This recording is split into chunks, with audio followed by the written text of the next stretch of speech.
Je pense que du côté du Real Madrid, puisqu'on peut faire la comparaison, le Paris Saint-Germain, on ne peut pas faire la comparaison pour Emery avec le FC Séville.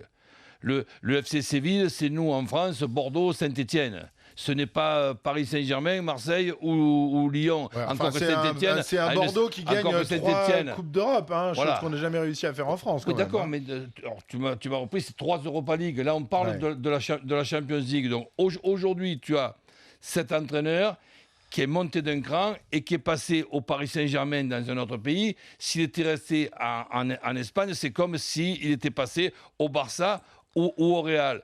Quand je te parle de son adaptation à lui, évidemment qu'il lui faut et qu'il nous faut à nous, lui laisser un minimum de temps quand même. Ah mais nous, on lui laisse. Et avec une indulgence. Non mais excuse-moi, sur cette façon. Attends, Serge, sur cette façon de communiquer, tu sais quand même ce qu'est un vestiaire, tu sais tes joueurs comme ils sont taquins, comme ils sont moqueurs. Tu n'es pas surveillé par des joueurs, tu es épillé. Quand tu as, par exemple, un entraîneur qui débarque et en faisant plein de gestes à droite, à gauche, et t'explique...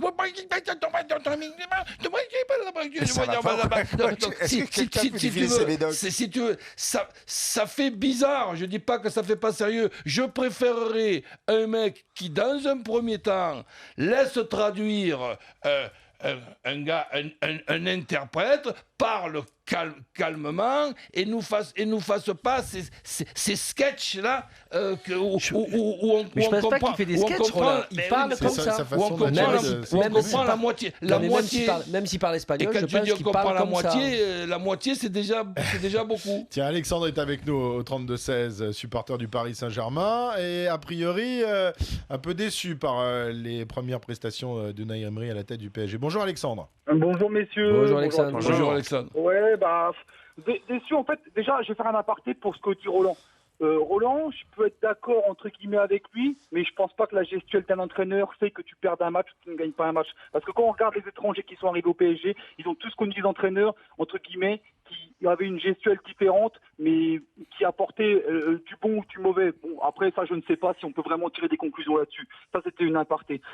Après, je dirais que je suis. Alors attends, je te coupe un truc parce qu'il y a souvent des choses que j'entends qui sont pour moi difficiles à entendre, voire même insupportables dans cette histoire. Quand on dit les joueurs, c'est eux qui sont sur le terrain, c'est eux qui sont responsables. Donc on change d'entraîneur pour qu'il y ait une amélioration. Et maintenant, tu ne vas pas me dire non plus depuis le début de la saison que c'est seulement les joueurs qui sont responsables de ce qu'on voit, ou plutôt de ce qu'on ne voit pas, ou de ce qu'on ne voit plus. C'est un tout quand même de responsables. C'est l'entraîneur, son staff et les joueurs. Pas uniquement les joueurs ou uniquement l'entraîneur.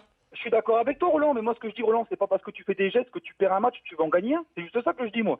Moi, c'est juste ça. Après, t'as peut-être raison. Moi, je retire pas ça. Tout ce que je constate, c'est le jeu. Voilà, tout ce que je constate, c'est que j'étais content qu'Unai Emery, il arrivait, qui remplace Laurent Blanc. Voilà, Laurent Blanc, pour moi, voilà, je l'appelle le prophète parce qu'il était soporifique, clairement. Certes, il avait l'arrivée. J'ai un pote à moi, écoute-moi, je te donne un exemple. Supporter de Paris Saint-Germain qui me dit, Roland, dans l'analyse du nouvel entraîneur, chacun a ses qualités, chacun a ses défauts. Laurent Blanc, il avait ses qualités, il avait ses défauts. Le nouveau. Mais celui que nous venons de prendre, il me dit, il a quand même avec Séville gagné 3 Europa League, mais sur le championnat de la saison dernière, il n'a pas gagné un match à l'extérieur avec Séville. Il y a de quoi un petit peu se poser des questions en ayant les réponses rapidement pour être rassuré, mais on peut quand même se poser des questions sur un entraîneur qui est aujourd'hui en train de chercher ses marques, autant dans la communication que dans le positionnement des joueurs, que dans l'utilisation des joueurs de Paris Saint-Germain. On peut se poser des questions, on peut.